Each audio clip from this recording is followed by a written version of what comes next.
Greetings, fellow travelers. Welcome on in. This is the RPG Cave, level 180. I'm one of your hosts, the level 199 human Dark Lord Ryan Turford, and I am joined, as always, by the level 199 elf battle alchemist, Dr. Garret Bland. How's it going, Garret? I'm doing well. Ryan, would you argue we're the most on-time video game podcast of all time? Of all time? I don't know of all about time. No, I'm not saying, we miss days here and there, but like in terms of timing, Yeah. are we the most on time? I don't know if we're them. I think it's close, Garret. I think, first of all, a lot of carpool shows are always on time, Garret. Oh, that's true.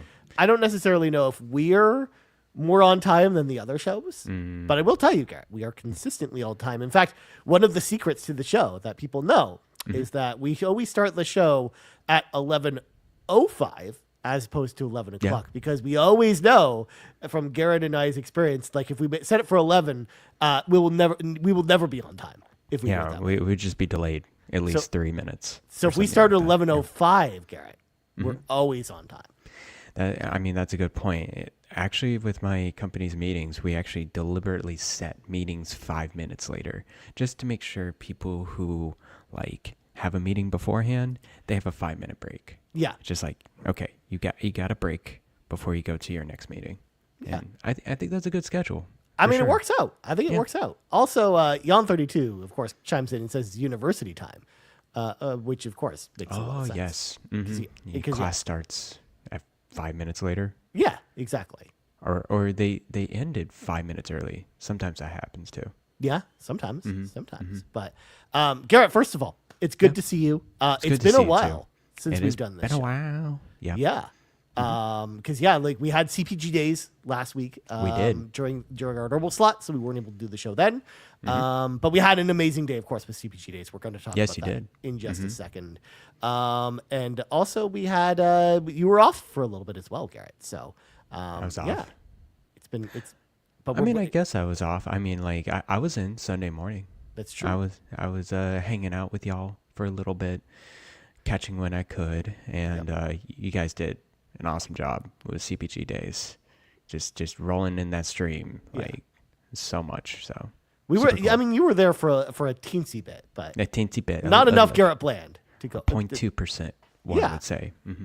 We even got to guess your favorite movies and everything, Garret. It was great. Right. And go ahead. By the way, Garret, did you know that when we drew movies for the movie review podcast, we added our favorite movies to the list, and your favorite movie was chosen to do a podcast of? Yeah, I heard. Which movie was it? La La Land. La La Land. Oh, such a good movie. So yeah, can't wait for people to watch it. Well, yeah, we're actually doing a podcast on your favorite movie, which is gonna be awesome. So I haven't seen that. I haven't seen La La Land, so I'm excited. Really? Okay. Yeah. I would be down to be in that podcast if I have time is available for sure. We'll talk about that in the future, as far as when we're gonna figure out the time for that. But that would be fun to have you on that show. But, good stuff. Enough about that, Garret. Before we get to your things, because of course, as Sean chimes in, it's the Garret's Things podcast. But before, of course it is. We got to put a pin in it, though. Sean, we got to put a pin in this before we get to Garret's Things, because we got to get clear the dungeon so we can get to the raid boss as quickly as possible. And stick with me, folk. There's a lot of housekeeping to get through today. Oh, so, no. Stick with me. So, of course, we had Carpool Gaming Days. It was awesome. So we, of course, had a ton of support. Huge thank you to everyone in the community who showed up for CPG Days, who hung out, who donated, Twitch subs, who went to the Patreon and subscribed for the first time or graded your subscription. We appreciate each and every one of you. Of course, we also have to thank Ron, JB, TechMike, John32, myself, B, I'm on this list, and Rybo for gifting Patreon subs to others in Twitch chat on CPG Days. So we have a bunch of new patrons, and shout out to that. In fact, we all kind of learned at the same time that day that you could actually gift Patreon subs, which is interesting. That's pretty cool. Yeah. Also, huge thanks to Ron, TechMike, HVAC Sparky, John32, Tim Paullin, and Tony Baker for gifting Twitch subs during Carpool Gaming Days. And there were a lot of subs. We had multiple hype trains over the course of the weekend, Garret. So it was very cool. And of course, shout out to Mitch Power and Tony Baker for gifting merch in the Twitch chat on CPG Days, which, by the way, Garret, we still have our CPG Days merch available if people Oh, want to nice. check it out. In fact, let me go to the website here. Are you going to share that screen? The I will. CPG Days? I will in a second because you know, it's one of those things where, you know, this merch isn't going to last forever, guy. You know, No. there's an expiry date of which I'm not aware for this merch at some point. Look at how cool these T-shirts are. They kind of remind me of like Saved by the Bell. You got, you know, different colors. Like I like this. It's like a shirt I would bring to a spring break party. Yeah, exactly. On the beach. Yeah, I so like it. yeah, it's pretty cool. So of course these are not going to last long. Look at this cool mug as well. That's certainly a mug. CPG Days 2025. Wow. Yeah, I love kind of the different colors for this as well, like the pink color, the yellow color. Right, They again, did an very amazing job. reminds me of Saved by the Bell. So Yeah. yeah, so make sure, of course, if you're interested in merch for CPG Days, of course, make sure to go back and grab those while they are still available. Also, thanks to your support, of course, we unlocked a ton of stuff during CPG Days. So here's a quick rundown of everything that happened. If you missed it, the Mini Indie Van podcast is now out of early access and has its own public feeds and its own merch as well on carpoolgaming.com. So make sure to go check that out. Also, the Mini Indie Van needs your help as well. So make sure to go subscribe to it on your podcast service of choice, rate it, and of course, let Fulia know your feedback on it. We appreciate it.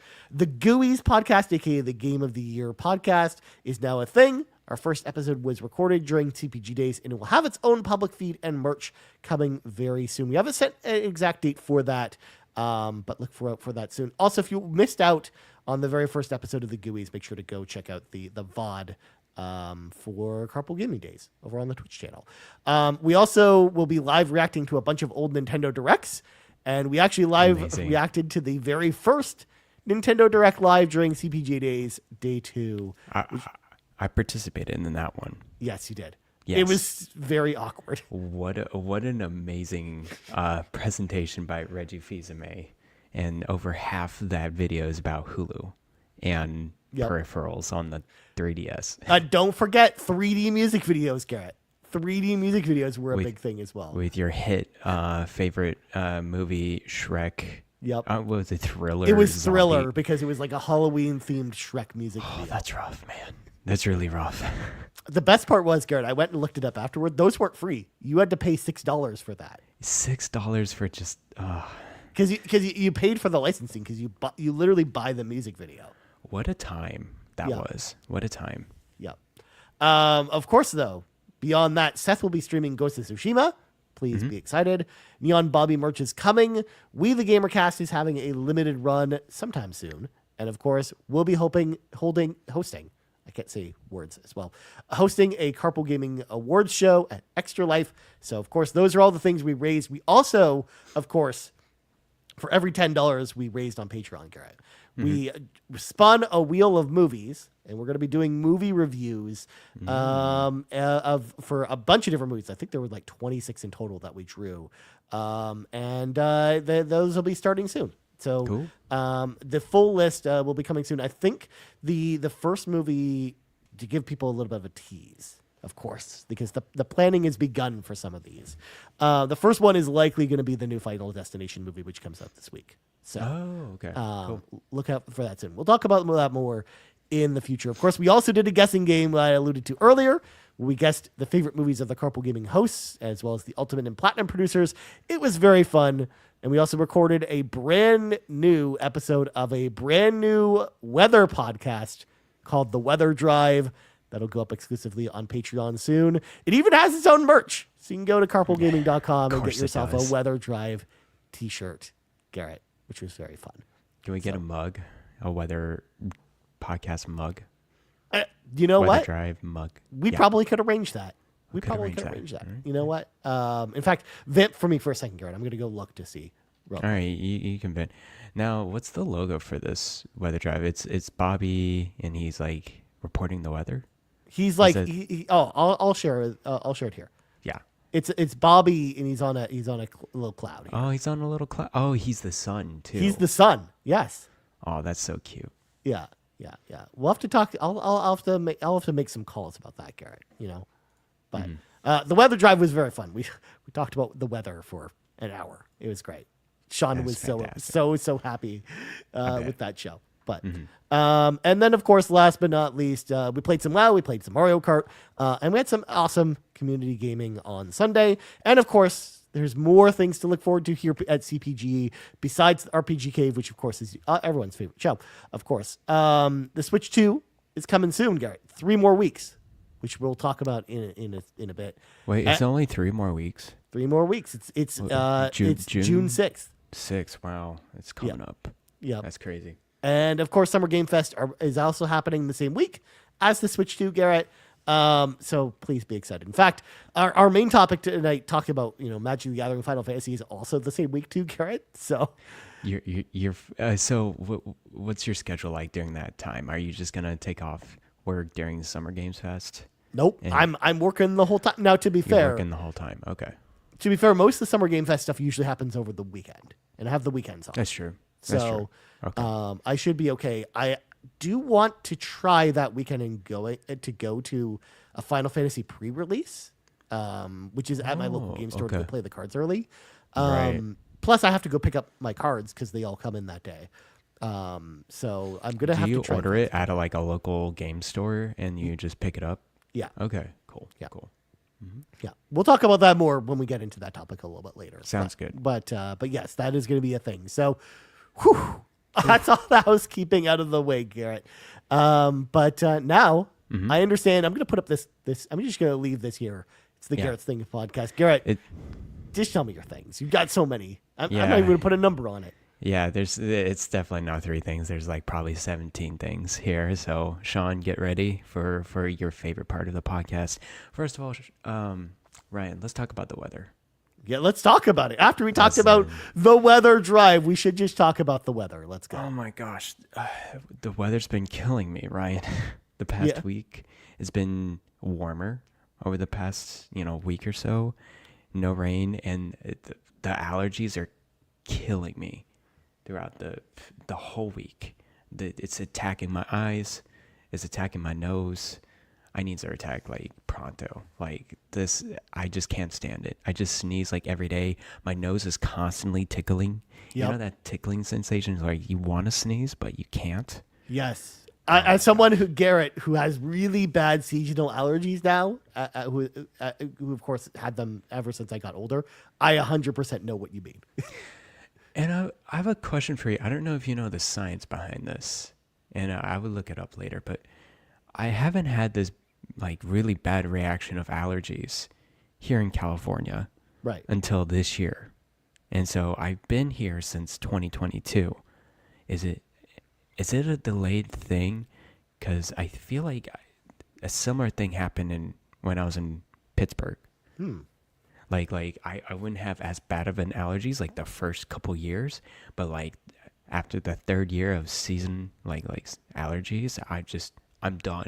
How your body's kind of settled into it, but now your body's kind of somehow become allergic to the weather there almost. I guess it gets I guess gets used to the surroundings, and then okay, we have to resist these types of certain allergies. I don't know. It could be that, or again, like I said, for me, it's something that just developed in me as I got older. So it could just be even though you might have had a bout of this before, it might just be coming out more now that you're getting up there in age, Garrett. You're not old, but you as you age, stuff your body changes constantly. And allergies are just one of those things that have been happening more. Also, at work, because I've mentioned to people before, I work at a TV station. We produced a piece pretty recently talking about how seasonal allergies are becoming much more of a thing, and that it mostly there's real science behind it, but a lot of that has to do with climate change, actually. Yeah, 100%. And that might just be it too, Garrett. Is that okay? Because it's that's something that's going to continue as long as climate change continues to happen. That more and more people are seasonal allergies are going to become even more common than they are now with people. Got it. I mean, I'm just looking this up on the fly here. You got tree pollen, you got, ragweed pollen or whatever, grass pollen. So there's various different trees and plants in your different locations. Could be a location-based thing as well. So, and of course, climate change. Yes, It would be interesting, if you went on a trip and you still felt that way, Garret, because for me it's like barometric pressure and changes in like weather patterns that brings on my allergies. Yeah. It's definitely not like I'm not allergic to certain plants or like pollen or anything like that. It's just like when the weather like fluctuates, Garret, my allergies are at their worst.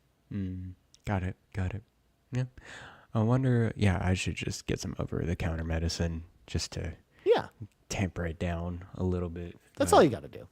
Have you looked into allergy shots at all? I have, and they're not. I don't know if that's going to necessarily help. But yeah. Okay. Cool. Sounds good. Okay, we're done with the weather and allergies and everything. Yeah. Yes, okay. Sean, you can unmute us now. We're done with the weather now. We're done with the weather. Yeah. Second thing, I actually, we signed a lease, not a lease, an agreement for a townhome. Yay! Dude, congratulations. I'm so happy that you guys are townhome. We're very excited. It's new construction. It'll come out later this year. And a very fortunate thing, I was thinking of Ethernet pre-wire inside this townhome.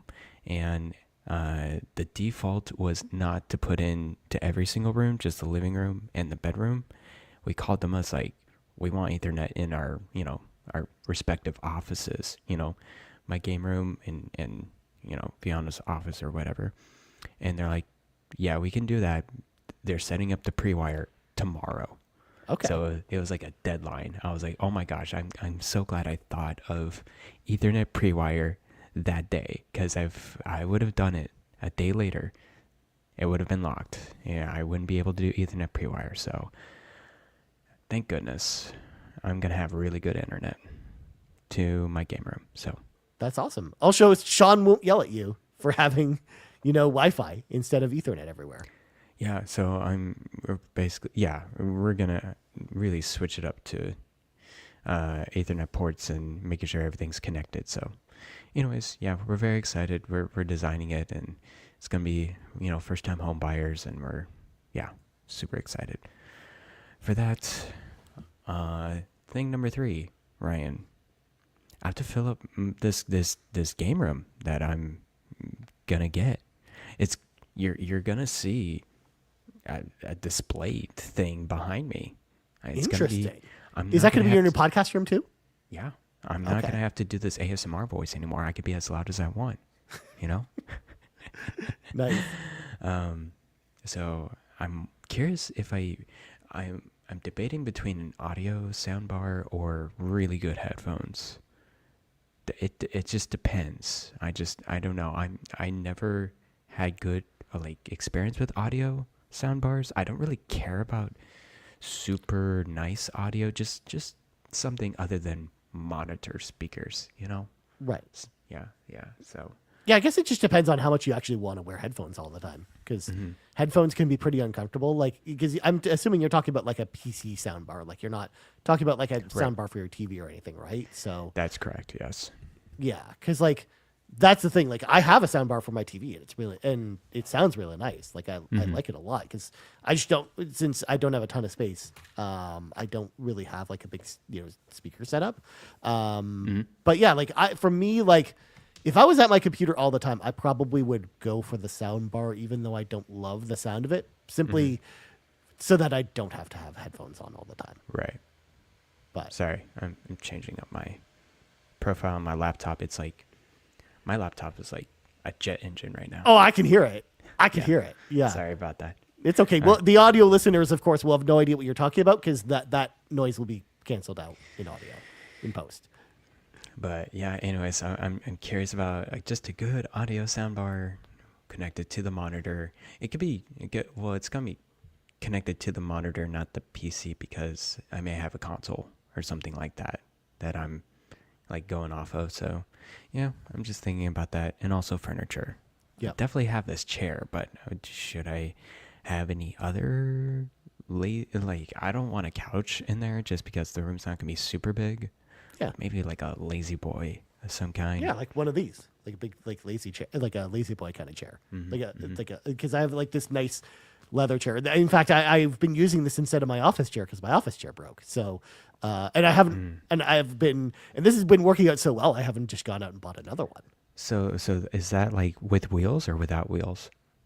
This is without wheels, but it is very light, so it's easy for me to kind of move back and forth. Got it. Cool. I may think about that. So, lots of things to think about as I think of the game room. Of course. Definitely gonna have the Sean Capri like display in the back where I'm just kind of a bunch of things. Yep. In the wall. I'm gonna have 7 3DSs. Get ready. Yep. Oh man, it's gonna be good. I can't wait to actually see kind of your new gaming setup when you move to your new place. It's gonna be so cool. Yeah. And it'll be nice too. Like you won't feel as bad that you're in the living room having to talk all quiet, and Souffle will probably be a little less sad, but yeah. Oh, she's just chilling right here. She's just laying, sleeping. She's laying like this, like bag behind with her paws up in the front. It's the cutest thing. That's adorable. Yeah. All right, Garret, what's next? All right. Thing number 4. This was crazy. So the BART, our local subway system, completely shut down Friday morning. Like no, and there was like really no warning. Of course, you would have to look it up to like really figure it out. But I took the bus to the BART, right? And there was no one there. The signs were like blacked out too. I'm like, this is a little weird. And so, of course, I looked online, a network-wide shutdown. It was a network issue. Oh my God. They couldn't access their network. I don't know what kind of program or language they're basing off of, probably Fortran or some language from the 50s or 60s, because, oh boy, that's a dated system for sure. So for people who don't know, I live in East Bay, and then I have to go to San Francisco to my office. And so the only other way, well, there's a couple ways I can get there.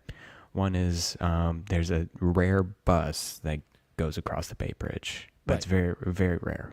It's like once every 2 hours or something like that. Or I can take the ferry.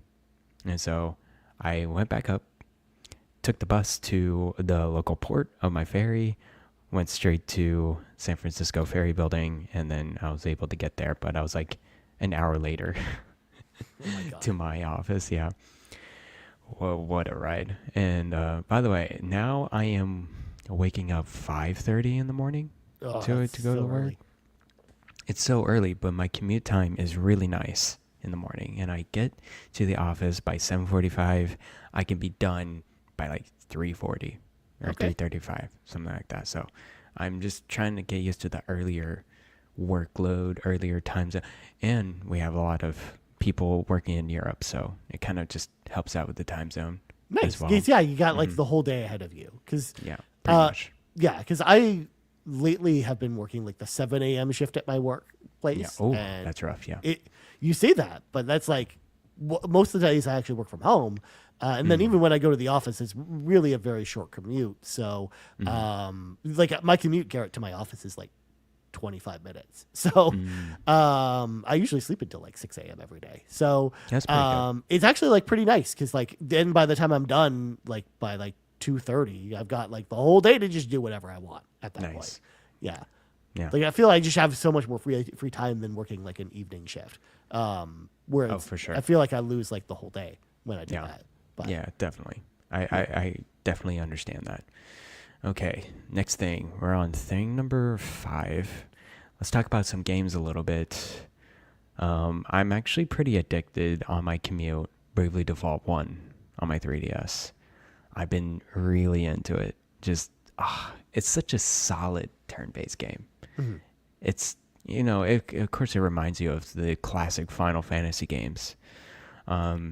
With the job system and I think the Bravely Default system is a little unique, but it follows the same pattern as one for a turn-based game.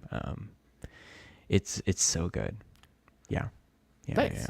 Yeah, I'm glad you're enjoying it. Which, by the way, I was a little bit worried that about when it won your tournament bracket, Garret. But I am glad that you're enjoying it now. That you're playing through it a lot. Yeah, I have over half the jobs now.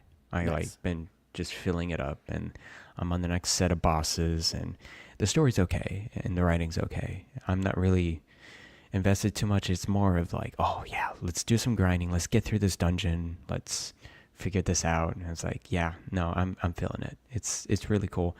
I think I just got, what did I just get? I got the Time Mage. I got the Red Mage. That was my latest one. And Okay. Red Mage is dope because you get both black and white magic. Yeah. With the same character. They just don't get as powerful of spells as Mm-hmm. the black or white mages do. But yeah, they're a good like class to have if you don't want to have like both. Mm-hmm. And the mini boss for that Red Mage, pretty tough because it had that boss had cure and kept curing itself over and over and over again. So Yeah. just had to be very selective. All right. So there's that, and Blueprints is taking over my life, Ryan. It's consumed me. It's I'm thinking about it every day. I don't want to get into depth into an RPG podcast, so I won't. Maybe wait for a mini indie van coming near you. Interesting. Possibly. Interesting. Possibly, yeah. So yeah, I'm not gonna go in depth, but this game, man, it's good. It's really good. Nice. That seems like a very Garret Bland kind of game. Yeah. So it's way too Anyways. smart for a big dum dum like me, but I could see you really liking that. I think anyone would enjoy it. And I think I encourage people to don't be afraid to look up guides and like ask a friend for this stuff. Because of course you're gonna get stuck in certain puzzles. It's not fun when you just get stuck and you can't figure it out. So it's fine to look up some stuff. Okay. Yeah. Nice. All right. Second to last thing of my list. Happy Mother's Day, Ryan. Oh, happy Mother's Day to you too, Garret. Yes. We're not mothers, but No, we're not. we have mothers, and happy Mother's Day to them. It's just shout out to the moms out there. Shout out to the moms. You know what? Even shout out to my mom because I know she watches this show Oh, that's in nice. the video on demand. So Yeah. My mom has no idea what what podcast I do, so she's like, "Oh, that's nice, honey," and then just keeps on going. yeah, it's one of those things here where like now that I'm not on Twitter anymore, my mom is like, "Oh, I have to actually watch Ryan's podcast now, or else I won't actually physically see him because he's not posting pictures of himself on Twitter anymore." Yeah, that makes sense. And yeah, I don't post on Facebook or anything. Every time I go to Facebook, both my mom and dad are posting like endlessly. I'm like, how do you man, they just live in that network still. I'm actually surprised. It's been since like 2010 they've been into it. So anyways, last thing. I want to talk about Clair Obscur. Ryan, have you gone into this game too much? I'm curious. I have not played it at all. Oh, okay. I'm not very far in it at all either, so I'll keep mine very brief. I beat the prologue, and I'm just kind of like getting into the first few things. And Ryan, I think you'll be obsessed with this game. Yeah. I think once you get into it, you won't be able to put it back down. It's pretty addictive, the gameplay. And yeah, I like the Frenchness of this game. Oh, qu'est-ce que c'est? Yes, it's very, very French. And overall I like the tone of it. I want to shout out something that people are a little hypocritical. All right, out there. Okay. Everyone's talking about Sean. For audio listeners, Sean put in the chat, talk about it for the rest of the show. I played it literally all day yesterday. I'm saying he should have joined the podcast. He would have filled it up. I just want to say for the people out there complaining about Starfield not having mini maps. Yeah. And coming over here, he's like, "Oh, it's the best game ever, Clair Obscur." I'm like, "Where's your mini map, though? Huh? Where's your mini map, Sean?" There are some games that don't need minimaps, Garret. That one needs a mini map, 100%. I'm going through. I'm already lost. Interesting. No, I need a mini map for that one. So for the people out there, it's like, they didn't enjoy Starfield because of mini map. I was like, well, all right. Are you enjoying Clair Obscure? You can enjoy Starfield. Anyways, I'm done. I'm done with my rant. You're off your soapbox. I'm on my soapbox. At least you're enjoying the game, despite the fact that it doesn't have a mini map, Garret. It's great. Yeah. No, it's I mean, I enjoyed Starfield without a mini map, so I can enjoy Clair Obscure without a mini map. I mean, you're not wrong. You're not wrong. But yeah, for me, I don't know what I'm waiting for. I guess like I just haven't really been like in too much of a gaming mood lately. Actually, it's been weird. I've just been watching a lot of movies over the last week. Totally fine. Yeah. I don't know. Maybe there was something to it where we talked about movies so much on Carpool Gaming Day. I was just like, well, I guess that's mostly what I'm gonna do, for the next week or so. I don't know. So I don't know. I just haven't played it. I also have been playing another game that I can't talk too much about until next week. So that is kind of the one thing I have been playing. Got it. Besides that, cool. Also, WoW Classic too, which also happened during Carpool Gaming Days. Nice. I had written this down as a side quest, but I'll just talk about it very, very quickly because go for it. Because WoW Classic, of course, we played it during Carpool Gaming Days to kind of give Sean an introduction to World of Warcraft because it was his first time playing it. And I found myself actually playing it a lot this week as well. Where World of Warcraft I hadn't really played for a while, especially Classic, because Classic is not something I'd really gone back to because I usually when I usually play World of Warcraft I like to play the live version of World of Warcraft, the most up to date version of it. But it was fun to go back and kind of revisit Cataclysm, which I hadn't played in since it came out since 2010, I think 2009. It was a really long time ago. And that was kind of at the peak of when I played World of Warcraft the most, Garret, where it was it was even worse than when I played Final Fantasy 14 all the time.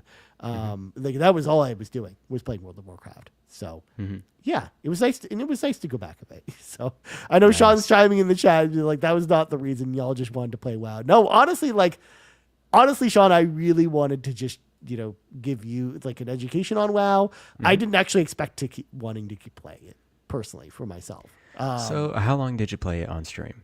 I'm curious. We played it on stream for it was at least 3 or 4 hours on Sunday. That's a good primer. Good introduction. Yeah. To we only broke because it was we were like, oh well, maybe we should play some other games with the community, but otherwise we in the moment we could have just played the whole day. I know Fee ended up signing off the stream and then just kept playing World of Warcraft. So nice. Yeah, that was the thing. But for me, it was a fun trip down nostalgia lane for me going back to it and playing it a little bit. But is the classic one? It's free, right? It's a free. You trial. have to. It's part of the subscription to World of Warcraft, but you don't have to pay for the game itself. So got it. Okay, it's $15 a month US. That when you subscribe to it, you subscribe to all the World of Warcraft stuff. So Classic, Cataclysm Classic, and of course the live version. So you kind of get them all at once. The only thing you don't get with it is kind of the newest expansion, which you always have to buy. But everything else is part of the subscription, which is okay. Nice. I mean, that's not bad. And this is all on, is it Blizzard? Yeah, just on Battle.net. Yeah. The Battle.net, that's it. Yeah. And Battle.net's getting some more games in there, the Xbox games, which is kind of interesting. Oh yeah, it was weird to see advertisements while playing for Avowed being on sale, Garret, and it being on Battle.net. Being on Battle.net. Yeah. Oh man, yeah. I'm sure you're gonna like the hit high fantasy RPG Avowed. Yep, pretty much. I mean, Call of Duty's on there too, so. Yeah, Call of Duty's been on there, I guess. Yeah. Interesting. Yeah. Okay. Well, Garret, with all that out of the way, it is now time for us to read from the sacred texts because I'm so excited. I've been waiting for this for over a year now since they announced this, Garret. But, and I am so sorry to you that you're going to have to just hear me prattle on this whole time about this. But I'm excited. Magic the Gathering and Final Fantasy have become one thing now. I should say Final Fantasy is joining the world of Magic the Gathering. The set is coming out the same day as the Switch 2. So June 6th, Please be Brian, excited. Which one are you more excited for? The cards or Switch 2? I mean, I'm pretty excited for Switch 2, but I might actually be more excited for Yeah, this. yeah, you are. I might actually be more excited about this because I love Magic the Gathering. I play it all the time. I play it every week, and I love Final Fantasy. I'm a huge Final Fantasy fan, and the main reason we're going to talk about it today, Garrett, is over yesterday. We had a gigantic PAX reveal event for the set. Oh, And cool. not all the cards are revealed. There's going to be previews that are happening over the next couple weeks. There are also these 4 pre-constructed decks that are centered around 4 of the Final Fantasy games. So Final Fantasy 6, 7, 10, and 14 are all getting their own commander decks. Those are going to get revealed as well as on their own streams down the road. But they had this really awesome stream yesterday with Ben Stark hosting, who of course did the voice of Clive in Final Fantasy 16. I figured we'll go through Garrett and show off some of these cards. And at least Garrett, I know that first of all, you're not the biggest Final Fantasy fan. No. You also really don't play Magic the Gathering. No, not really. But I know you've played some of the games. Yeah. You have played Final Fantasy 7 now. We did an I entire have. And 16. Yeah, and 16. So we could I want to show off some of the characters that I know that you know, as well, and we can see them kind of in card form. I know the main characters. I know Kefka. That's the Final Fantasy 6 villain, right? Yep. Yeah. Yeah. I know some stuff. You know some stuff. I know Lightning.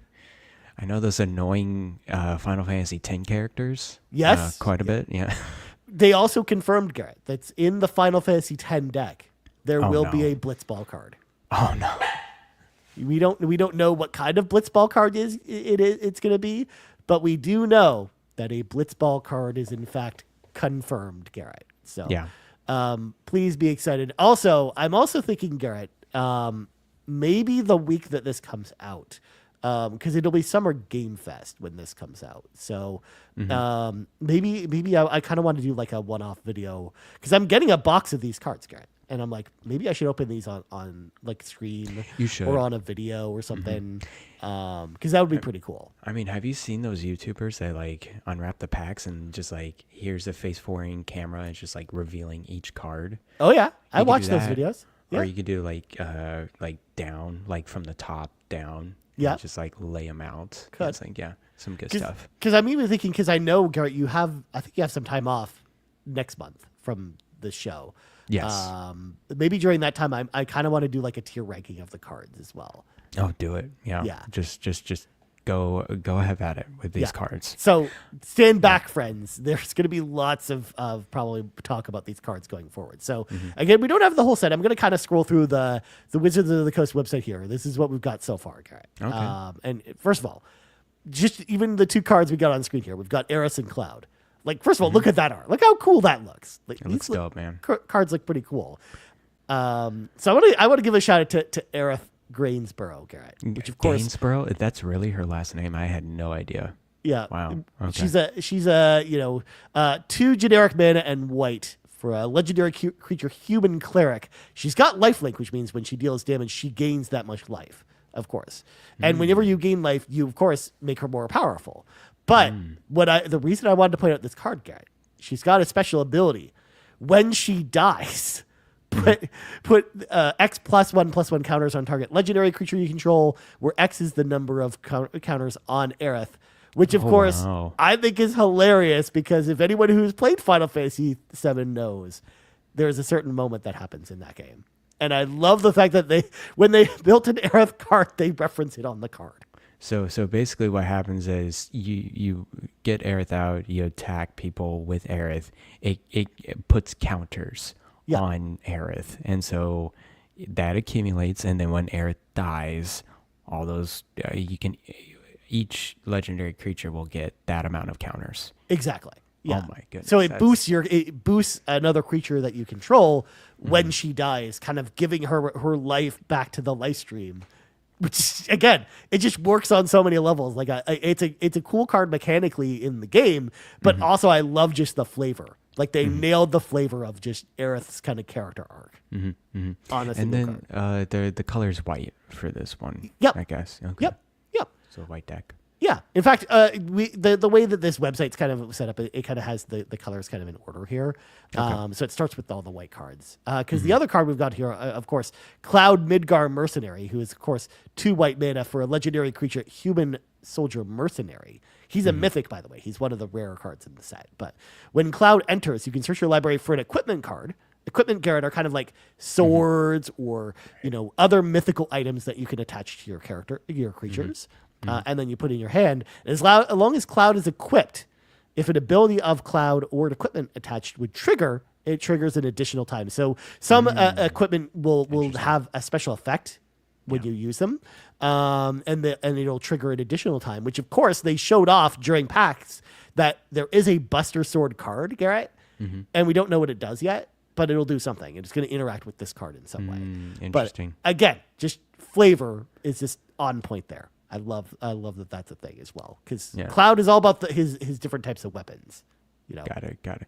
Now, for folks who don't know Magic, when Ryan says Cloud Midgard 2 white man mercenary, whatever, he's not saying 2 white like he's 2 white like TOO. He's taking there's an icon on the top right saying there's literally 2 white, like 2 white mana. Mana. There we go. Yeah. So. Yeah, that's his casting cost. I just want people not getting confused if they don't know Magic. Of course. He's not saying Cloud is 2 white. He's just, there's 2 white mana on that card. I appreciate that, Garret. I appreciate that. It's something I would have never thought about, Yeah. But we've got some other ones here. We've got side quest Catch a Fish, Garret. There are side quests. Of course you have Catch a Fish. Yeah, and of course it's got art from Final Fantasy 15 of Noctis catching a fish. 15. I'm not going to go through what the card does, but I just thought it was funny that I wanted to kind of point out. I guess Moogle. Yeah, we got Sitskin Moogle Merchant, who is 1 white mana. He's a legendary creature, Moogle, Garret. He also has lifelink, so he gains life. But also, you can pay 2 and tap him to give target opponent control of another permanent you control if you do draw a card. So if you have something on the field, you can be like, hey, opponent, you can have this, so I can get a card. Interesting. Yeah, Okay. Because he's like he's a merchant. He's selling stuff to people, which is cool. But like the way you can build them is you can give it like there are some permanents you can get, Garret, that have like really bad downsides. Like there's one called 9 lives where if you get hit 9 times, you lose the game. So you can just get like you can get it up to like 8 counters, give it to someone else, and then you hit them once and they die. That's funny. Yeah. Oh man. So it's like it seems like the white deck or the white cards is more affiliated with life. Yeah. A lot of them have to do with life gain. For example, they did they're doing an equipment for each of the job classes, Garret, in Final Fantasy. And one of them here is White Mage's Staff, which when you play it, it allows you to, gain some extra life whenever you play creatures. So Interesting. Similar to what a White Mage would do. It's healing the party a little bit. Cool. Yeah. Also, Garret, these are some of the ultimate arts for Aerith and Cloud. That's pretty dope. Yeah. Which, of course, this comes from, new concept art from like the Final Fantasy artists, which are pretty cool. And there are some of these throughout as well. Oh, one of my favorite things, Garret, is they do have this card called Secret Rendezvous, which allows you and target opponent to draw 3 cards. But they did this in the Final Fantasy way, 7 way, Garret, where the big scene, the big date scene from Final Fantasy 7, right? At the Gold Saucer. Yeah. So you can go on that date with multiple characters. So they made multiple versions of the card, one with each of the different date options, including the one with Barret, which is probably my favorite. Amazing. Yeah, and the one that actually comes in the Final Fantasy 7 deck is the Tifa one, which is interesting. But then look at this card here, this Furon Swordmaster card, which is of course from Final Fantasy 2. It looks bigger. Yeah, because it's basically just the art from Final Fantasy 2 plastered on a card, which looks really cool. Okay. Yeah. Pretty cool. Yeah, some of these look really, really cool. Let's move on to this one, Garret. Jill, Shiva's Dominant, which of course, for those that of course have played Final Fantasy 16, Jill is kind of like Clive's counterpart. Jill, of course, is a 2 generic mana and 1 blue mana for a legendary creature, Human Noble Warrior, When Jill enters, return up to one target creature, target one non-land permanent to its owner's hand, and then you can pay 3 generic and 2 blue to exile her and return her transform. Because as you remember, Garrett, from Final Fantasy 16, the dominants can transform into the summons. Yes. So what they did is on the card itself, you can pay some extra mana down the way to then transform her into Shiva. Oh, that's so cool. Where she's like a creature that can attack. She's a 4/5. And then she has these different abilities. So each turn, she does these different abilities. So the first 2 turns, target creature can't be blocked this turn. And then the third one is you tap all your opponent's lands so that they can't cast spells. Yeah, And then she turns back around into Jill once you kind of count that down. So is this card a front back? Yes, it's a double-faced card. So you're going to have it in your hand and people are like, oh, I know that card kind of. Well, in order to play with this card, you either have to use what's referred to as a checklist card, which is like a little like card that has all the double-faced cards on it. They just check off which card it is. Or you just use sleeves, which most people use. Most people play with sleeves on their cards. Okay. So, yeah, I love this card. Again, it's so flavorful. It just feels like Jill as a card, as a character. Definitely. Yeah, no, that's super cool. I can't wait to show you Clive later because his card is awesome too. But we've got some more stuff here. Shivas, yeah. Here's the kind of the alternate art for Jill as well, which looks really cool. Yeah, especially because like this is so different from like the style in in Final Fantasy 16. It's more like the traditional Final Fantasy art, which I think is pretty cool. And it has the Roman numeral in the back from where the Final Fantasy 16. That's cool. Yeah, they do that for all of the different games as well. We have Y'shtola from Final Fantasy 14. She's got her own card here, as well as we've got Dark Confidant, which is like an Ascian from Final Fantasy 14. Okay, we got the dark cards. All right. We got the Dark Crystal from Final Fantasy 3.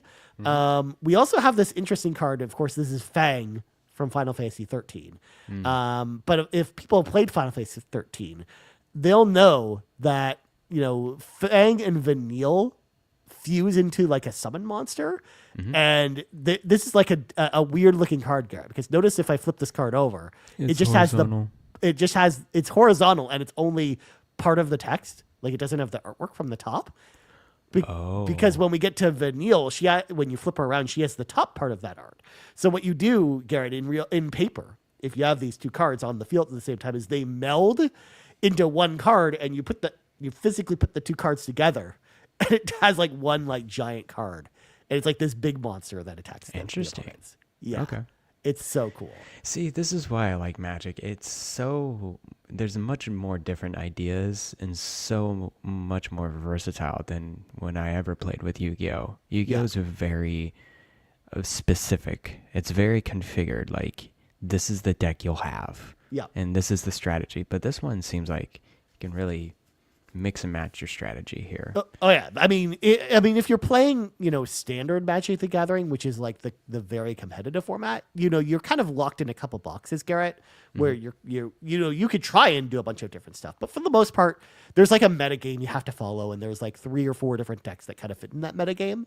Otherwise, you just can't really compete with whatever the min-maxed best deck is. But if you play a format like Commander, which is like a very casual format, there's like a bajillion different strategies, and it's more about having fun rather than being like ultra competitive.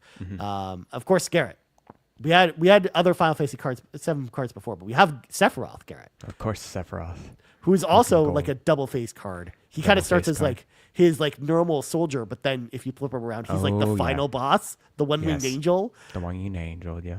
Yeah, he's got like a supernova attack and stuff like that, which is pretty cool. In fact, for Sephiroth, I want to find it here because I know it's on here. They even have like this brand new art from Tetsuya Nomura, of course, the director of 7 Remake, which of course has like the classic kind of like Final Fantasy arc. It looks beautiful. It looks so cool. Looks so cool. Yeah. Let's see. There's a couple more I wanted to highlight with you, but they're a little bit further down here. Lots of black cards, as you can tell. Now, there's some cards that are like the same cover art. Is it just a different? Yeah, they just are different art. You can basically get them like they're some of them are rarer to open than the other ones. Like the kind of like the basic card frame that I showed you here is like the most common version of the cards.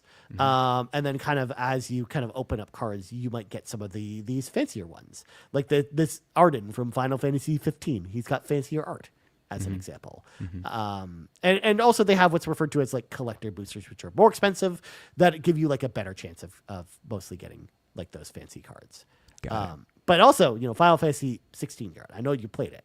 Yes. We got Clive's card here. You got Clive's card? Clive Ifrit's dominant, which is 4 generic and 2 red mana for a legendary creature, Human Noble Warrior. When Clive enters, you may discard your hand and draw cards equal to your devotion of red, which is every red symbol that you have on the field counts until your devotion. So by default, Clive will draw you 2 cards. But if you have like 8 creatures out, Garret, you could discard maybe 2 cards from your hand and draw like 8 cards.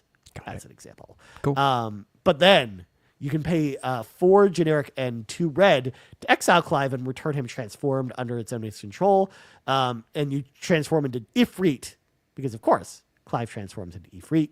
So it's a 9/9, Garret. So it's very, very powerful. Ifrit fights up to 1 creature, which means it destroys another creature on the field. And then for the last 2 turns, it gives you 4 additional red mana that can be used on anything. And then he kind of just flips back into Clive afterwards. Okay. Again, just really, really, really cool and kind of reminiscent of Clive's design, I thought. Yes. It's super cool. He's even got like this really cool version, Garret. That's a cool cover art right there. Yeah, that's like based off, the Final Fantasy 16 art that we that looks so cool. Yeah. Yeah. These cards look really cool. And then of course he's got like the numbered version as well. Yes, the numbered version. Yeah. Which is really cool. So we got most of these. We got some green cards as well. We got, Bartz and Boko, of course. You got the Boko. Garret, I have to show you this one. This one's funny. The cactus one. Jumbo Cactar. So it's 5 generic mana and 2 green mana for a creature plant. And it has 1 ability, Garret. It's a 1/7, but it has 1,000 needles. Whenever this creature attacks, it gets plus 9,999 and 0 until end of turn. Oh my god! So it instantly dies. Yes, you like instantly die if you get hit by this. It's like a self-destruct thing. Okay. Well, no, it's not a self-destruct. It attacks you. If you get hit by it, you're dead.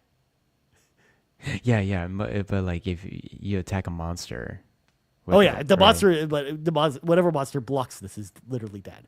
But there's also like you can give this trample, what's referred to, Garret, which is an ability in the game that allows you to just, if it gets blocked, the damage carries over to the player. Whatever damage isn't blocked. So this card is very memey, but it's also super powerful. Yeah, but also so silly because it's literally it's a cactar with a mustache. he's throwing needles everywhere, which is just friggin' hilarious. You got chocobos. Yeah, we got Tifa. You got Tifa. Yeah. Human monk, of course. Yep. Basically when you play a land, she gets double the power. So, and there are cards in the game, Garret, that allow you to play multiple lands a turn. So you could throw down like 4 lands and she like quadruples in power. Wow. And it's exponential. So it gets like very silly very quickly, which is pretty cool. There's even like this traveling chocobo card, which is interesting because they actually have a bunch of different versions of this chocobo as well. Like in like all the different colors from Final Fantasy VII from when you do kind of the chocobo racing. And they're all like really rare. Like you've got the green one, the black one. You got one that's like Japanese only there. Jeez. Yeah, this black one is only available in like the Japanese art. So, or with the Japanese text. But then, Garret, they're doing kind of what they did with Lord of the Rings, where there's like serialized cards where they only have certain numbers of printings, and they're doing a gold chocobo that is in like this like really beautiful like gold art, and there's only 77 of them in the world. Good luck. Yeah, they're literally lottery tickets. What are they priced at, the Lord of the Ring ones now? Well, the One Ring sold for $2 million, but the other serialized cards usually go for about $400 to $500 and that's usually when they have printings of over 100. This one in particular is 77, and it's Final Fantasy themed. So if you pulled a golden chocobo, I would wager this is going to be at least a couple $1,000. Yeah. Yeah. Okay. That magnitude makes sense. The One Ring, 2 million is insane. Post Malone bought it. Like that's Post Malone. Oh my that gosh. like that because he's a huge Magic the Gathering fan.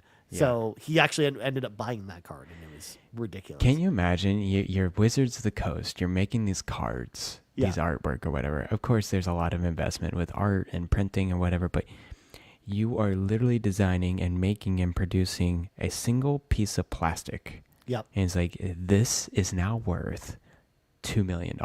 Yep. You just generate, that just boggles my mind, but I guess that's just a one-time deal, really, with the one ring. Well, the one ring in particular was special because it was one. It was Lord of the Rings. It was just one card. And it was one card. It was, of course, the one ring. Like, it made more sense. But this traveling chocobo in particular is going to be very expensive. Yeah, it's going to be a couple thousand. Yeah. It seems like. Yeah. And then, of course, we got the multicolor cards, Garret, which is where, like, most of them are. I have to point out this one, which is Absolute Virtue, which is a 6 generic mana and white and a blue mana. For a legendary creature, Avatar Warrior, the spell can't be countered. So you can't counter it on the way down. It's got flying, and when it's on the field, you have protection from your opponents, meaning your opponents can't deal damage to you, enchant you, or target you in any way whatsoever. So you can't lose the game. Yeah, what can you until they kill this creature. The reason why this is thematic, Garret, is I don't think you are aware of this creature. This is the ultimate boss from Final Fantasy XI, the first MMO, which I think I've mentioned to you on a couple times on the show, Garret. But Absolute Virtue is the boss of that game that takes like 24 straight hours to defeat. Yeah, that's what you told me. Yes, I remember that. Yeah. It's ridiculous. So I love the fact that they translated it into a card where it's like so stupidly powerful that it's so reminiscent of like the actual card itself, which is it's just funny. But there's a couple more I want to talk about before. Oh, there's Kefka. Yeah, Kefka, and then Gladiolus is from Final Fantasy 15. Yep. Yeah. Kefka's also got this other art. That's so cool. Yeah, I'll get to. Well, I want to show you that when we get there down there. But we also got this card here, Garret, which I got me very excited about because I love Final Fantasy 13 and Lightning Army for Army of One is a 1 generic mana, a red and a white.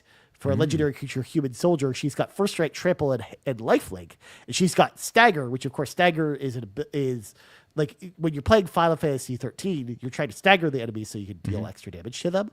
And whenever she deals combat damage to a player, she staggers the player, allowing it so that all of your creatures who attack after her deal like double the damage. So I thought that was a really, really cool kind of reminiscent ability of like the themes in Final Fantasy 13's combat system. Pretty cool.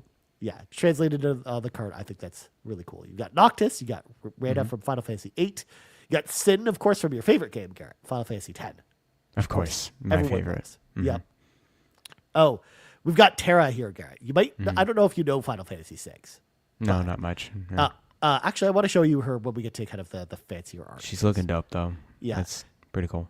I'm actually very tempted. I don't like Final Fantasy 10, Garret, but I'm kind of interested in building this Yuna deck. Yuna Hope of Spira, which is like a 3 generic mana, a green, and a white mana for a legendary creature, human cleric. During your turn, Yuna and enchantment creatures have trample, lifelink, and ward 2, which means they can.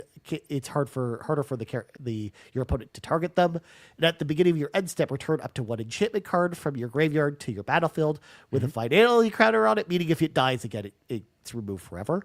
But I love this card because I love enchantment decks. Enchantments are like a card type that basically like exists on the battlefield, but they're not creatures. And they have a bunch of different effects on them. So they lead to like really, really fun kind of deck building possibilities. So Got it. I think Yuna would actually be like a really cool And deck. you got Baltier and Fran. That looks like Final Fantasy 12. It is. Their card is mostly focused on different vehicles. Vehicles are like different ships and motorcycles and stuff in Magic the Gathering, which is interesting. But Garret, I've got to show you this Kefka here. Kefka Court Mage. That looks amazing. This is the same card as before, but it's got brand new art for it. That looks fantastic. And these designs are like, I would get these cards just for the design itself. It looks that's why they've been selling out everywhere. Like people, like Final Fantasy fans are freaking out. Even if they don't play the game, like they're excited just to have these cards. Like as art pieces. Guys, you gotta look up this Kefka one if you're on audio right now. It's just look up. It's so classic too. It's like a medieval kind of painting of Kefka. It just looks so cool. Yeah. Again, it's very reminiscent of the Final Fantasy art from like the manual from Final Fantasy VI in particular. So, of course, we'll read the card as well. Kefka Court Mage. It's a 2 generic mana, a blue, a black, and a red mana for a legendary creature, human wizard. The clown is not a card type, by the way, Garret. So we can't actually have him as a clown. Whenever Kefka enters or attacks, each player discards their hand, so they drop all their cards. Then you draw a card for each card type among cards discarded this way.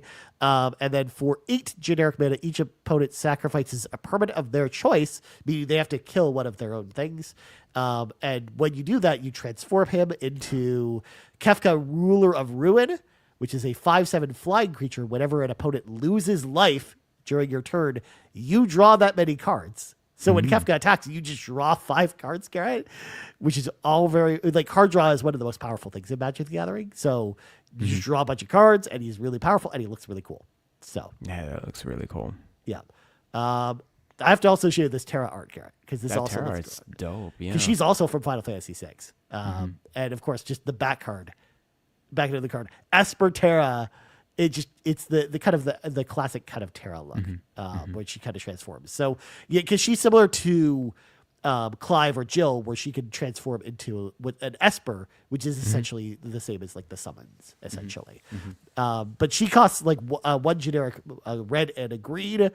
She's a legendary creature, human wizard warrior. When Terra enters, mill 5 cards. So take the top 5 cards of your deck and put them in your graveyard. Put 1 enchantment card milled this way into your hand. So you bring back an enchantment. And then for 4, a red and a green, you of course can turn her over and turn her into Esper Terra.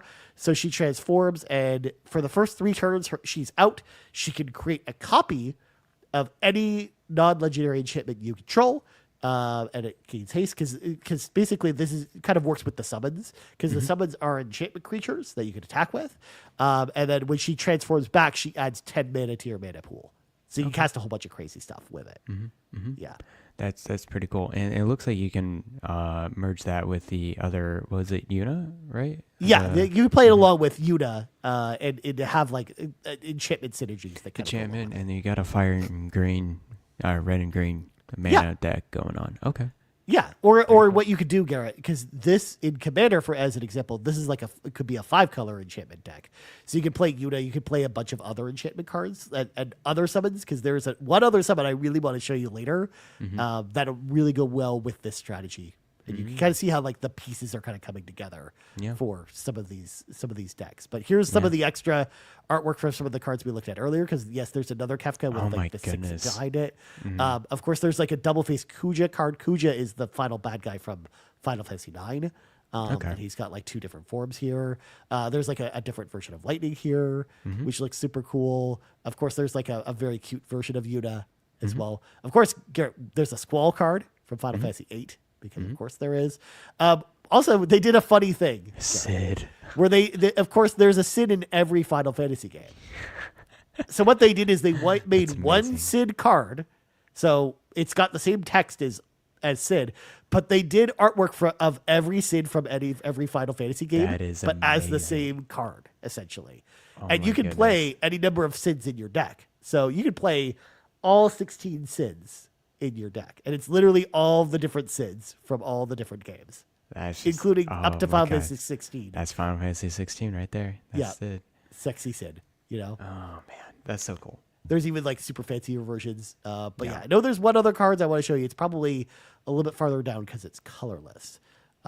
These are also the commander cards as well. So these are the ones that come in the special decks I told you, like the pre-construction decks. For example, we've got like Cloud. There's a different version of Cloud, as well as like other versions of Terra, Tifa, and so on and so forth. Do they have different effects? They do. They're completely different as well. Okay. Yeah. I'm not going to read them though, because we'll be here all day. But I want to find this one card that I know it's at the bottom. There we go. Colorless card. So colorless cards are cards with no color, as you can imagine. And of course, the biggest, baddest summon in all Final Fantasy is Bahamut. Yes. So they made a Bahamut card, Garret, which is 9 generic mana. So it's just 9 mana of any color. It's an enchantment creature saga dragon. So similar to what we talked about with Terra and Yuna, like enchantment strategies will go well with this card if you're playing like an enchantment-focused deck. So when you play Bahamut, first of all, it's a 9/9 flying dragon. So it's very powerful, and it flies over other creatures. It can't be blocked unless another creature has flying. But when it enters play, Garret, it destroys up to one target permanent on your opponent's side of the field. So anything but a land, you just kill it. It does that for the first 2 turns it's out. For the third turn it's out, you draw 2 cards. So you get 2 additional cards. But then, Garret, this creature, on the fourth turn, this creature deals damage equal to the total mana value of other permanents you control to each opponent. It's called Mega Flare, Garret, which of course is the big ultimate attack or Bahamut attack. So basically you count up the mana value, like the casting cost on all the creatures on your field. And if it adds up to like 30, you deal 30 damage to each opponent. So you basically kill them. That's insane. Because the Bahamut already, Garret, is 9 mana. So you will deal at least 9 with this ability, if not more, to every opponent in the game. Oof. That's quite a card. Yeah. Very powerful. It's ridiculous. But of course it's Bahamut. So yeah, it's gotta be.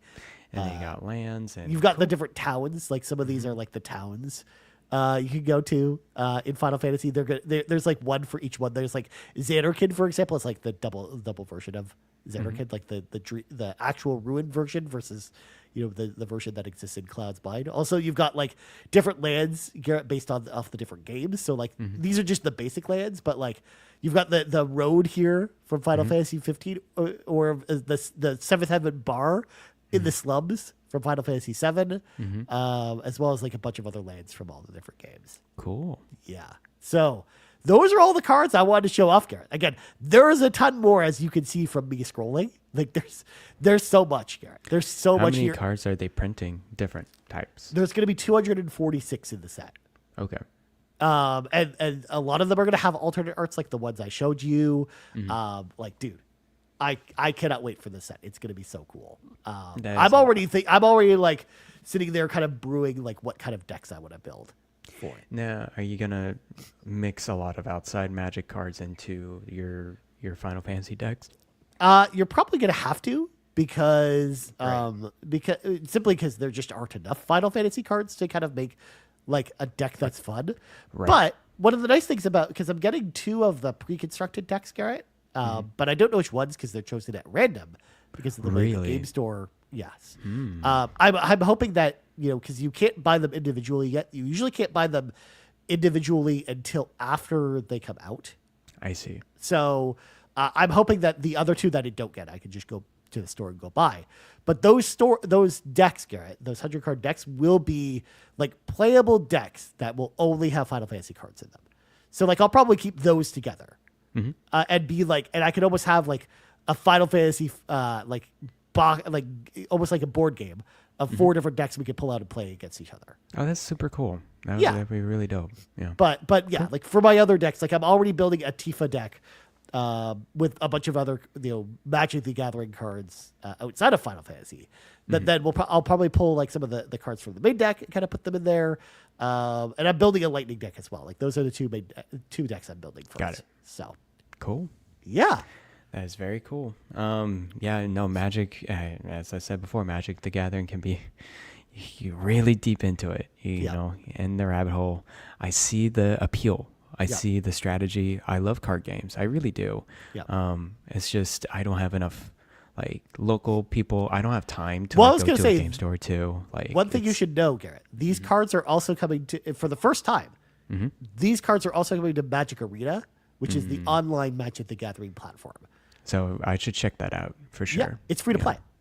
It is free to play, and it's on Steam. Yeah. And mobile. So I'll check it out. Because you can play that way as well. You don't have to actually do that as well. Because like you couldn't do that with Fallout because they never added like the Fallout cards to it. That's insane. Yeah, I thought that was so stupid. Because they added some of the Lord of the Rings cards, but they didn't add Fallout. The Fallout ones, jeez. Yeah. How much are the Fallout cards going for now? Well, they're not the 4 Fallout decks because it wasn't a full set. It was just 4. It's similar to what I described with Final Fantasy with those 4 pre-constructed decks. They did 4 Fallout decks. and that was the entire set. They didn't do any other cards besides those. I see. And I think they range in Canadian dollars from like $50 for the cheapest one to like $200 for the most expensive one. So But you can get all 4 decks and bundle for Fallout for 180 USD. yeah, Okay. yeah, because it's much cheaper in the States than it is here. Okay.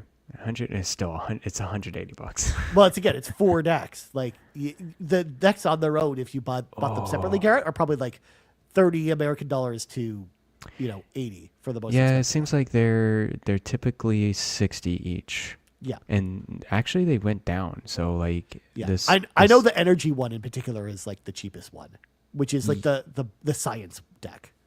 The science deck is, yes, it is the cheapest one. The next cheapest one that I would like is the dog one. Dog meat, yeah. Dog meat, yeah, that's 44. Yeah, USD. that one has a bunch of like of the human survivors. It's all built around them. So it's got like Preston Garby and a bunch of the other human characters. Amazing. Yeah. But yeah, It has 3 dog in there. Oh my god, it's so cool. it looks like buying them separately is cheaper.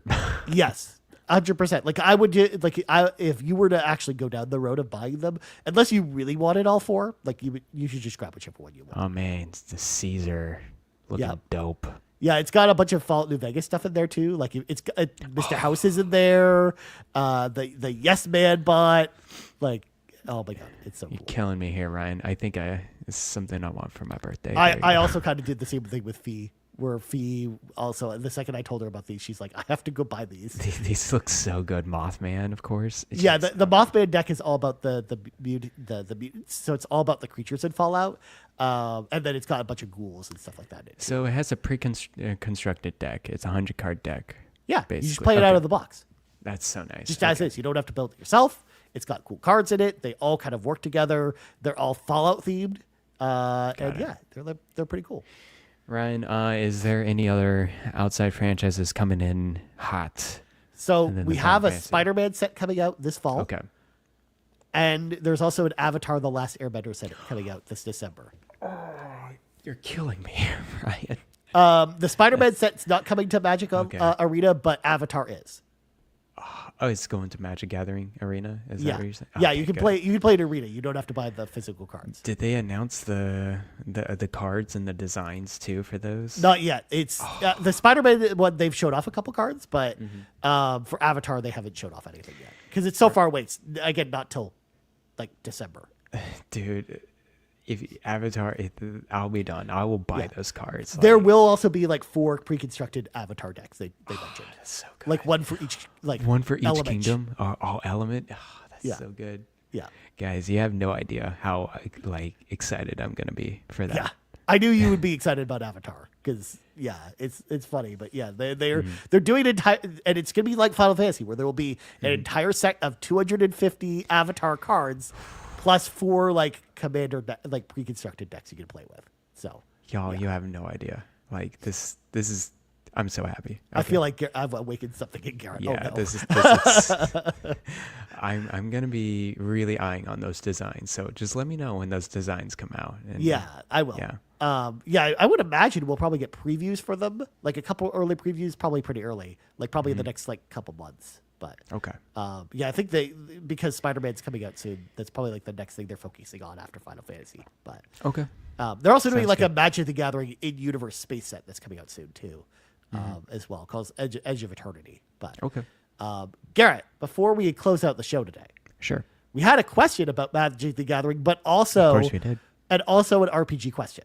Of course. So 2 questions in one. Both of these come to us from Ryu, who says, so I have 2 questions, a non-RPG related question, but as someone who recently got into Magic the Gathering, what is your favorite game type to play, constructed, commander, etc.? I've been playing commander with some friends, and the game is a lot of fun. If you play commander, what is your favorite commander/deck to use? So before we get into the RPG related question, I'll answer Ryu's question, of course, since it's Magic the Gathering related. Ryu, I used to play standard a lot. In fact, I played on the Magic the Gathering Pro Tour a long time ago.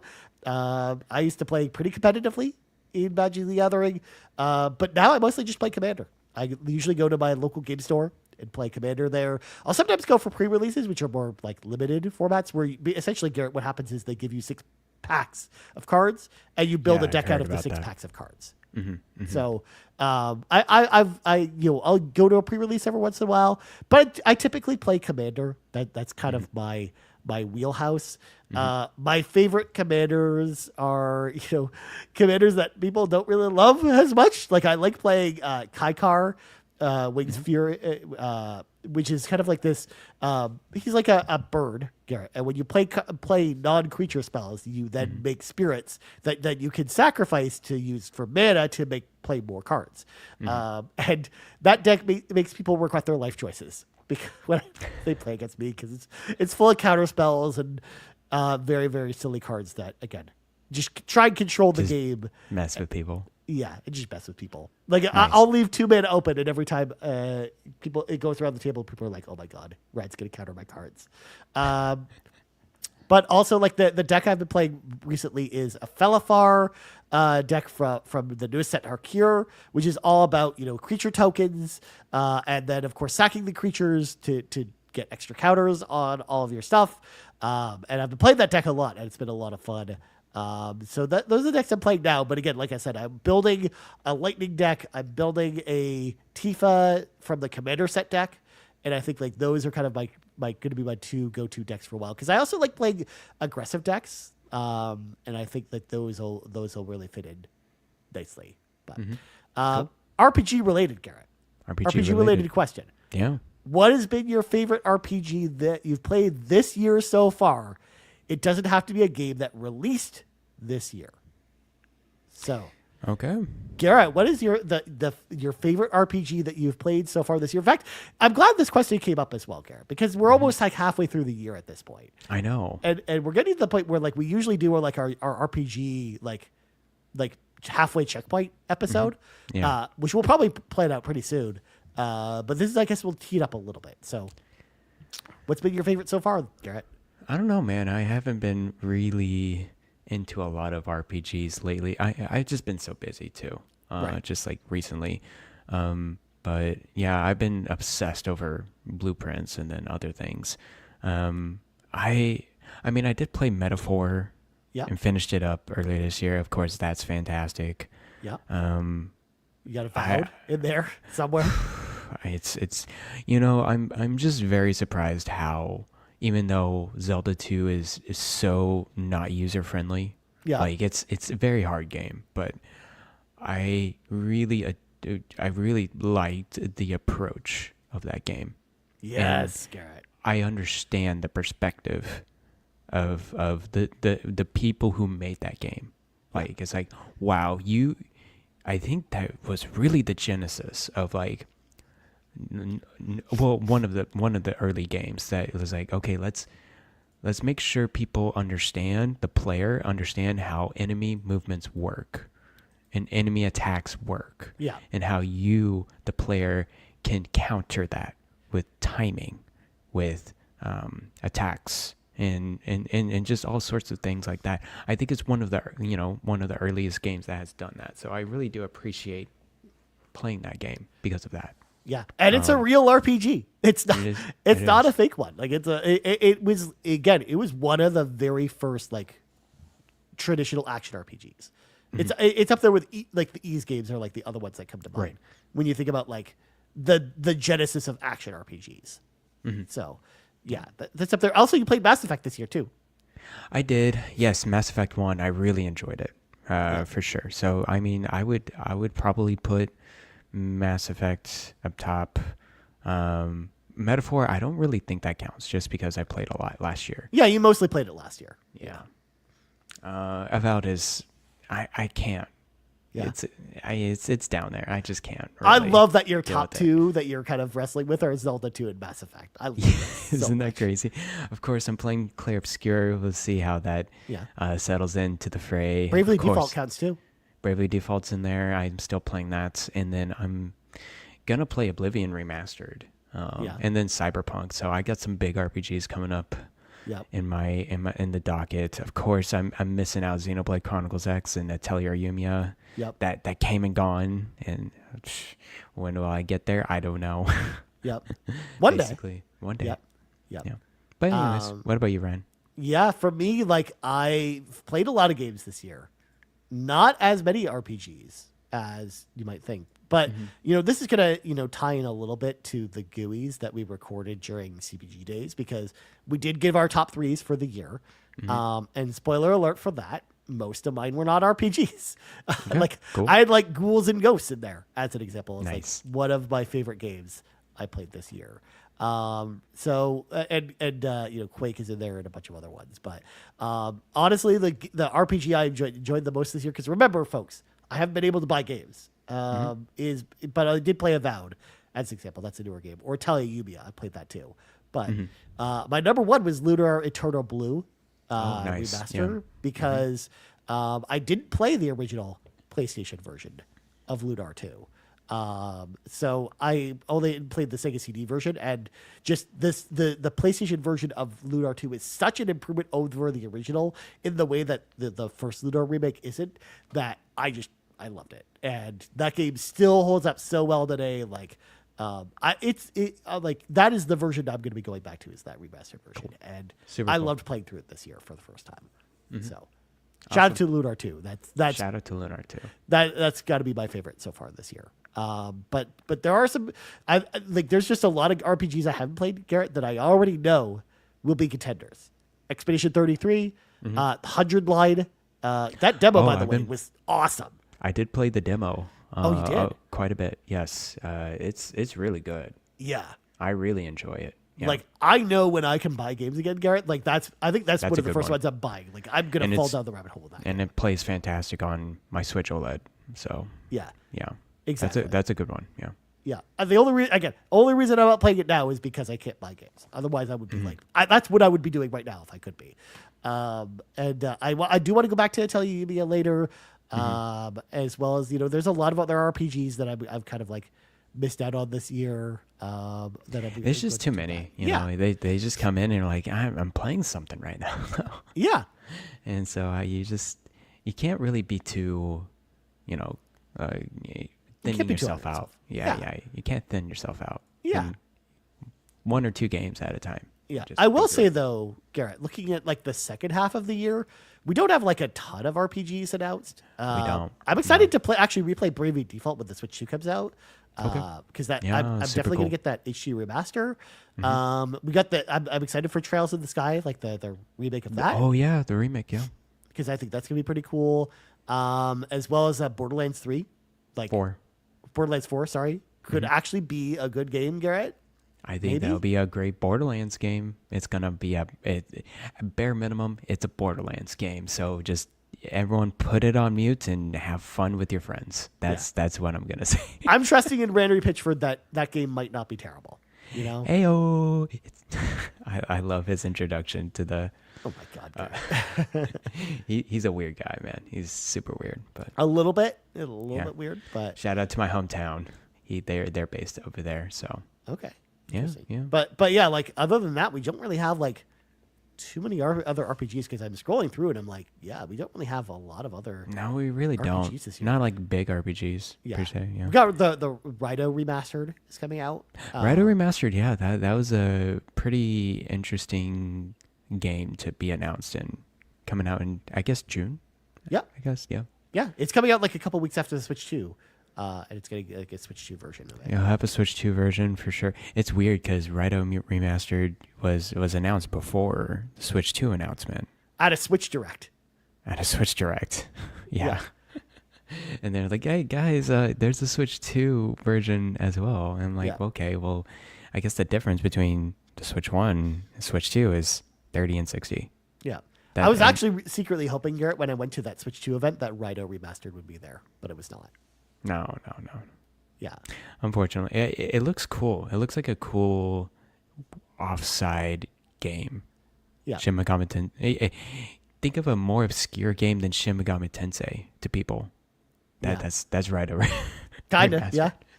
I mean, it's up there with Soul Hackers 2 and some of these other games where it's just like, yeah, unless you're like really, really into these games, you're probably not. Like, you probably have no idea what people are talking about when they describe these games. Mm-hmm. Yeah. But yeah, that's it. Like, we don't know a lot of RPGs, which is why, like, I'm interested to see what happens at Summer Game Fest. Yeah. I'm guessing we'll have more stuff to talk about. So we'll kind of save like our later half, because we always do like a second half of the year preview. We'll wait until after Summer Game Fest to do that, because we'll do like a Summer Game Fest probably wrap up episode as well of the show. But Cool. anyways, friends, I think that's gonna do it for this week's episode of the RPG Cave. But before we go, of course, we got to thank all of our ultimate producers as well as our other patrons over at patreon.com/carpool gaming. Of course, it would help if I actually pulled up the names. We got to pull up the names. Yeah, our ultimate producers, of course, because there's a bunch of new names as well. So, new names. Jonathan Brown, the man behind the music on the Xbox Drive. And you can find all of his music over at his Linktree, linktr.ee/pme.jib. Lee Navarro, the fearless leader of the Phoenix Overdrive Extra Life team. You can find out more over at phoenixoverdrive.com. Rebecca Ruben-Navarro, Smokin' Joe, and TechMike, who says, whether you're a Kevesi or Agnian, you're a Xenobabe at heart. Links to all of our ultimate producers can always be found in the description of our podcast, so make sure to go support them because they're really awesome. Our platinum producers, Angel Patton, Peje, The Captain, and Tim Paullin, and our gold members, Adam K, Anna, Awesome Dave 1337, Brad Moore, Brian Reese, Cecily Carrozza, Dan and Luma, Dannohh, Emily O'Kelly, John 32, Laura, Lagerwoods 330, Mr. Giggles, OldMrFrump, Patrice Mallette, Stephen Keller, and Tony Baker. I'm so used to saying Peje here that it's stuck into my brain. So I apologize to Tony Baker. So shout out to all of our patrons over at patreon.com/carpoolgaming. If you want to hop in the car with us, head over there, choose the tier that's right for you. And now, Garret, plugs go.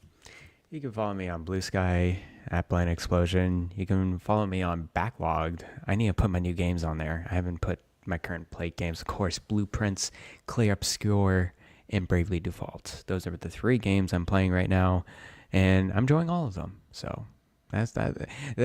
Turn of events after Avowed. Turn of events. There's good games out there, guys. You found good games. Great games. What else? Oh, you can find me on Discord. I'm reading all of your messages right now on the RPG Cave, and yeah, people are pretty upset with the IGN top 25 JRPG list, especially the Final Fantasy X being the chosen Final Fantasy game on there. Of course, these people must be born in around my age because they love Final Fantasy X, apparently, because they were like 10 years old when that game came out. So, anyways, that's pretty much it, Ryan. How about you? Nice. Well, you can always find me on the Discord at Ryan Turford. And you can also find me on Backlogged at Ryan Turford as well, where I'm putting all the games. I haven't put anything new there lately because I'm not putting WoW Classic on there. So there's nothing new to report other than those. Although I did do movies on there. No. So first off, I'm thinking about making I was going to mention this. I'm thinking about making a Letterboxd account. Yeah, there's a Letterboxd. That's a thing. Okay. Yeah. Because I think that's the movie site that most people use for storing movies or like documenting the movies they watch. So I'm thinking about doing that there, because in the Discord I've just been posting, because I've been doing like all week I've been doing like making myself my own like double feature or triple feature like movies back to back to back, like I'm at the drive-in or something. So I'm posting like the movies that I've been watching in the Discord. So maybe I'm thinking maybe I go make a site like that as well.